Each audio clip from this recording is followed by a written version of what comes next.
नमस्कार। अनामिका साहित्यिक एवं सांस्कृतिक मंच पर आप सभी का हृदय से स्वागत है। हमने जो नई श्रृंखला शुरू की है उसका नाम है उत्कृष्ट कृतिकार एवं उनकी अमूल्य कृतियाँ।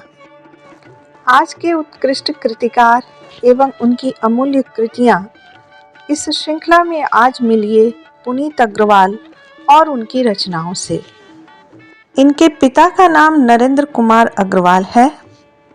वे पेशे से वकील थे, लेखक और संपादक भी थे। एक बहुत बेहतरीन वक्ता भी थे। ये नाट्य कलाकार थे, वैश्विक घुमक्कड़ और समाज सेवी भी थे। अखिल भारतीय अग्रवाल सम्मेलन के महामंत्री भी थे। कई विद्यालयों और संगठनों में ट्रस्टी थे। अनेक संगठनात्मक दायित्वों को इन्होंने संभाला था। 2015 में ये दिवंगत हुए। इनकी माता प्रतिभा अग्रवाल हैं, जिन्होंने हिंदी में एमए कलकत्ता विश्वविद्यालय से किया था। ये आचार्य विष्णुकांत शास्त्री की शिष्या भी थी।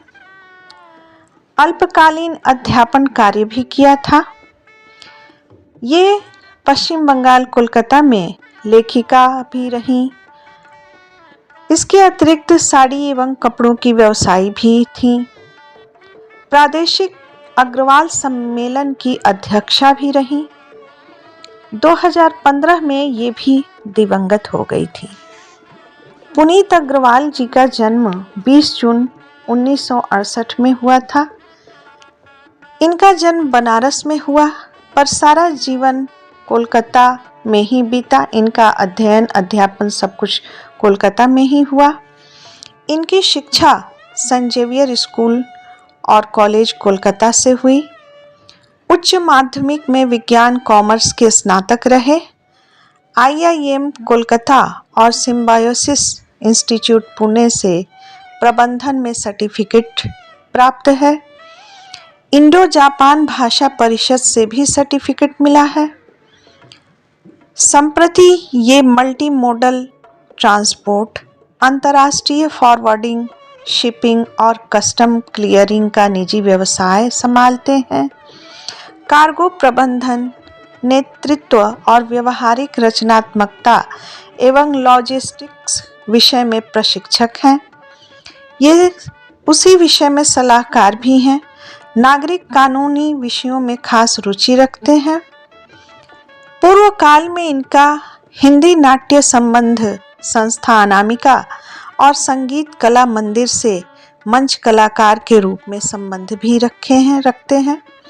लियो क्लब, BNI अग्रवाल समाज, chamber of commerce Nepal association, transport association आदि कतिपय सामाजिक, जातीय और व्यापारिक संस्थाओं संगठनों से ये पूर्व और वर्तमान में संबद्धता रखते हैं। कुछ कवि सम्मेलनों, गीत संगीत, गज़ल और सांस्कृतिक कार्यक्रमों के संयोजक भी रहे हैं।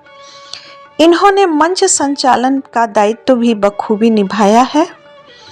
हिंदी भाषा से इनका विशेष प्रेम है।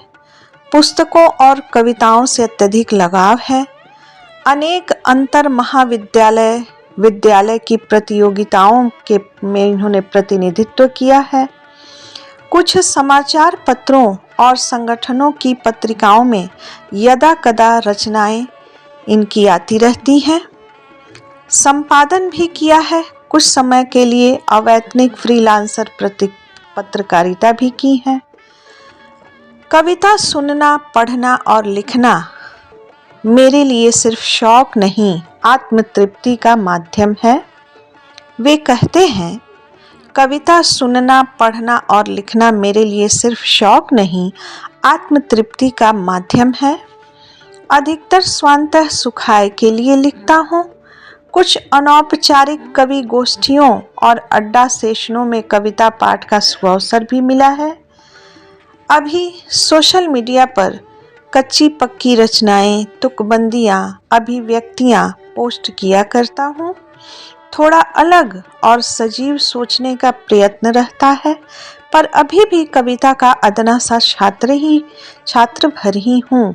वे अपने बारे में कहते हैं। अभी मैं प्रस्तुत कर रही हूँ उनकी कुछ कविताएं, कुछ रचनाएं जो उन्होंने बड़ी बारीकी से लिखा है। पहली रचना है परिवर्तन। परिवर्तन ही तो देता गतिशीलता जीवन में, प्रखरित होते भाव सभी इसी कारण मन में। कल बन जाता आज, आज फिर होता है कल, धरा बदलती रूप, समय चक्र चलता अविरल। आगत घड़ियां गत हो तत्क्षण, नवजीवन पाती, परिवर्तित हो ऋतुएं फिर परिवर्तन लाती। पतझड़ से उजड़े उपवन में बौर दोबारा होता, नदियों का मीठा जल सागर में खारा होता। संतति इसकी साहस, अनुभव और विश्वास, परिवर्तन संघर्ष कथाएं ही रचती इतिहास। क्षण में क्षति होती, पल में कभी अर्जन होता, सृष्टि में हर सृजन का अवश्य विसर्जन होता। यह थी उनकी कविता परिवर्तन। अब हम एक उनकी गजल सुनेंगे। है सो रहा ज़मीर उसे टटोलना जरूरी है, जंग लग रही जुबां से बोलना जरूरी है। तख्त है गुस्ताख ये, है ताज भी मगरूर अब, बेदिल पहाड़ों की जड़ों का डोलना जरूरी है। नागफनी का है अर्क, जहर मिला धतूरे का, खून के रंग में मोहब्बत घोलना जरूरी है।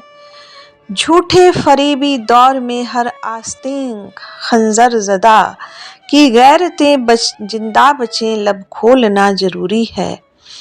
किस सलीके का जहां है हम वसीयत कर रहे, तारीख के पलड़ों में खुद को तोलना जरूरी है। एक अगली रचना देखें। शुभाकांक्षा। मुझे आशा है कि तुम कभी नहीं डरोगे उन पहाड़ी चट्टानों से जो दिख रहे हैं दूर निगाहों में।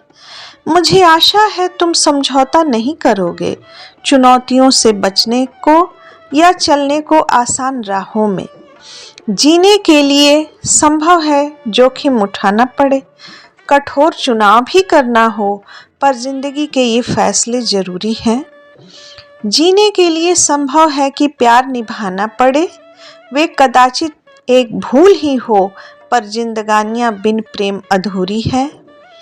जीवन पथ पर दमन से, दुराचार से, कड़वाहट से, द्वेष से अपने कदम को मत रुकने देना।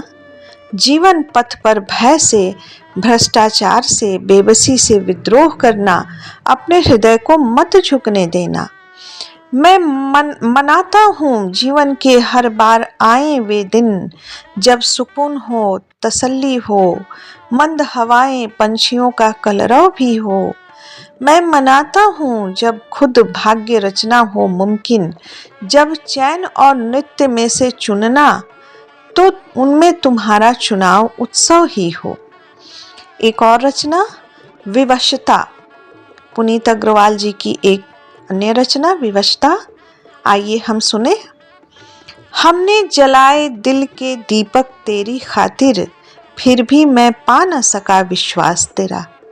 जिस मोड़ पर तुमने छुड़ाया हाथ अपना, नजरे नजारे थम गए सारे वहीं पर। ये तुम्हारा भाग्य है, नियति हमारी, हम दुखी तुम भी अकेले हो कहीं पर। तुम नहीं हो, हर दिशा खामोशियां हैं, महसूस होता हर घड़ी एहसास तेरा।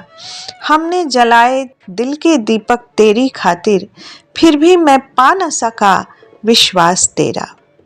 राह वो जिस पर चलाए थे प्रणय को, सेतु उसके सब जलाए थे तुम्ही ने। जिनकी चमक में तुम चले वे चांद तारे, खोजते हैं आज तो खुद की जमीनें। बदले मौसम तारीखें मंजर भी बदले, पर हम रहे धरा ही तुम आकाश मेरा। हमने जलाए दिल के दीपक तेरी खातिर, फिर भी मैं ना पा सका विश्वास तेरा। एक अन्य रचना उनकी सुने। फिर बीता एक वर्ष।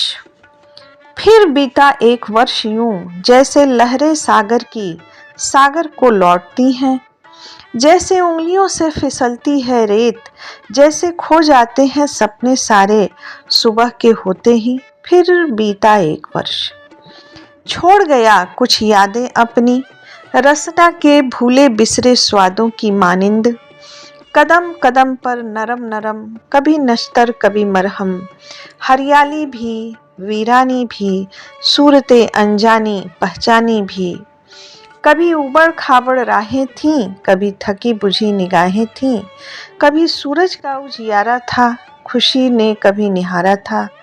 यूं ही बस चलते गए, अनुभव थे बासी या नए नए, कुछ पाया था कुछ खोया था, हंसने के संग संग रोया था। और इसी तरह जैसे तैसे फिर बीता एक वर्ष यूं ऐसे, जैसे पतझड़ में सूखे पत्तों की सरसराहट, जैसे रातों को थके हुए कदमों की टीस, जैसे आहिस्ता से धरती पर जमता हो धुंध। फिर बीता एक वर्ष, पर सच ये है कि कुछ भी तो नहीं बदला।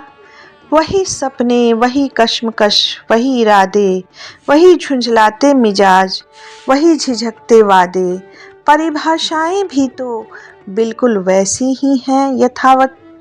आयामों की इस दुनिया में बदल गया है सिर्फ वक्त, मुहूर्त, दिन, दिनांक, संवत। ये कविताएं थीं पुनीत अग्रवाल जी की। प्रस्तुत कर रही थी मैं डॉक्टर शिप्रा मिश्रा। आशा है आप सभी को अच्छी लगेंगी। आपकी शुभकामनाओं की प्रतीक्षा रहेगी। धन्यवाद।